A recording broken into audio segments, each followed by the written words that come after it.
গল্পটিৰ শিৰোনাম অন্ধকাৰৰ সিপাৰে নিজম নিশা। এতিয়া হয়তো 12 বাজিছে।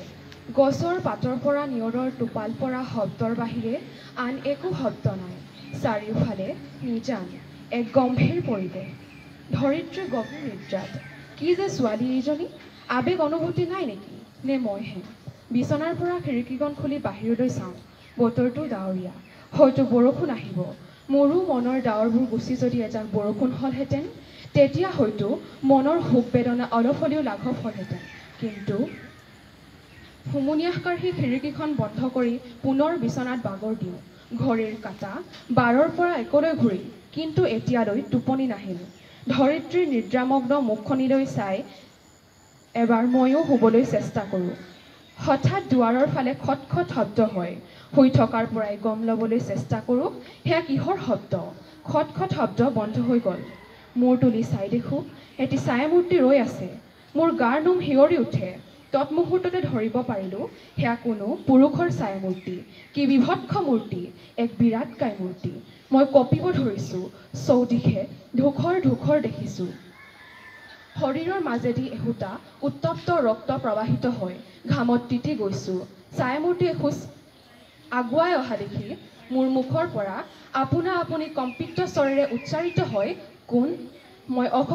মোৰ এনে অসহায় দশা দেখি ছায়ামূৰ্তি দ্ৰুত বেগেৰে আগুৱাই আহে মোৰ কাষলৈ।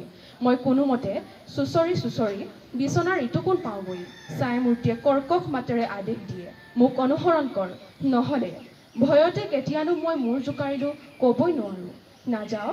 বিভৎস মূৰ্তিটো মোৰ কাষলৈ এনে গতিৰে আগুৱাই আহে যেন মোক চিলনীৰ দৰে থাপ মাৰি আছাৰি পেলাব।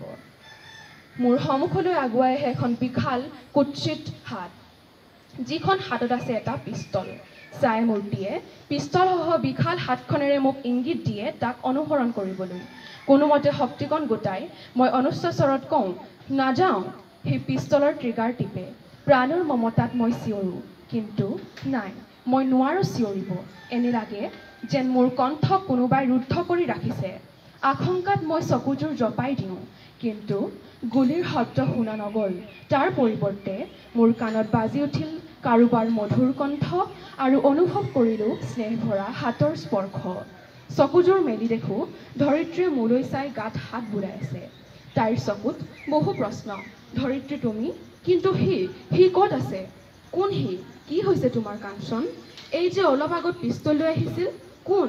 কাৰ কথা কৈছা? কি কৈ আছা এইবোৰ কাঞ্চন? কি হৈছে তোমাৰ?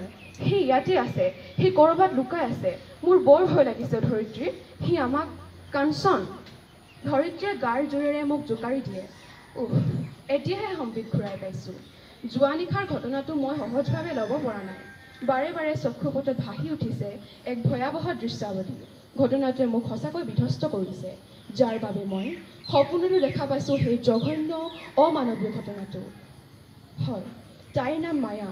লাহি দেহৰ, ৰূপে গুণে অপেশ্বৰী যেন লগা সেই মায়া। মনৰ মাজত এসোপামান সোণালী স্বপ্ন কঢ়িয়াই লৈ ফুৰা সেই মায়া। তমসাচ্ছন্ন ঘৰখনত তাই পোহৰ সিঁচিব বিচাৰিছিল। উকা ঘৰখনত তাই এখনি ফুলাম দলিচা পাৰিব বিচাৰিছিল। কিন্তু তাইৰ আশাবোৰ মৰহি গ'ল। সপোনবোৰ সপোন হৈয়ে ৰ'ল। ক'ৰবাৰ পৰা যেন এচপৰা কলীয়া ডাৱৰ আহি ৰূপোৱালী পোহৰজাক ঢাকি পেলালে। যোৱা মাজনিশা দুৰ্বৃত্তৰ দলে তাইক অপহৰণ কৰে। পুৱতি নিশা চহৰখনৰ এটা আওহতীয়া পথত উদ্ধাৰ হয় তাইৰ প্ৰাণহীন দেহাটো। নিয়তিৰ কি নিষ্ঠুৰ বিধান। কাঞ্চন! ধৰিত্ৰী মায়া! মই হুক হুকাই কান্দি পেলালোঁ। কাঞ্চন, ইমান দুৰ্বল নহ'বা। মনত ৰাখিবা, আমিও মায়াৰ দৰে নাৰী। গতিকে নিজক শক্তিশালী কৰা।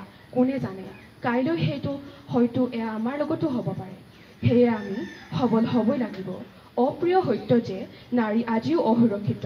একবিংশ শতিকাতো নাৰীয়ে সুৰক্ষা নাপালে। যুগৰ পৰিৱৰ্তন হ'ল, আধুনিক যুগ। কোৱা হয় বৰ্তমানৰ যুগ বিজ্ঞানৰ যুগ। এয়া সঁচা যে সভ্যতা সংস্কৃতি বহুদূৰ আগুৱাই গ'ল, কিন্তু মানুহৰ মন মনিব নোৱাৰা দূৰত্বত পিছ পৰি ৰ'ল। এয়া জানো আধুনিকতা? এয়া জানো পৰিৱৰ্তন? যদিও ধৰিত্ৰীয়ে কথাখিনি দৃঢ়তাৰে ক'লে, তথাপি তাই চকুলোত বাধা দিব নোৱাৰিলে। দূৰণিৰ পাহাৰখনিৰ আঁৰৰ পৰা সূৰুযে মূৰ তুলি চাইছে। সূৰুযৰ কিৰণে নিতাল মাৰি শুই থকা অন্ধকাৰ বসুন্ধৰাক উজ্জাসিত কৰি তুলিছে। খিৰিকীৰ কাষত ৰৈ ৰঙচুৱা সূৰুযলৈ অপলকভাৱে চাই ৰ'লোঁ। পুৱাৰ হুৰুচ যেন ৰূপান্তৰিত হ'ল এখনি ৰক্তাক্ত মুখলৈ। সেয়া যেন হতভগীয়া মায়া, কৰোণা ভৰা দৃষ্টিৰে যেন তাই মোকেই চাই আছে। সূৰুজৰ দিশৰ পৰা যেন ভাহি আহিল এক শুৱলা কণ্ঠৰ আকাশবাণী। মই হাৰি গ'লো অ কাঞ্চন, জীৱন যুদ্ধত।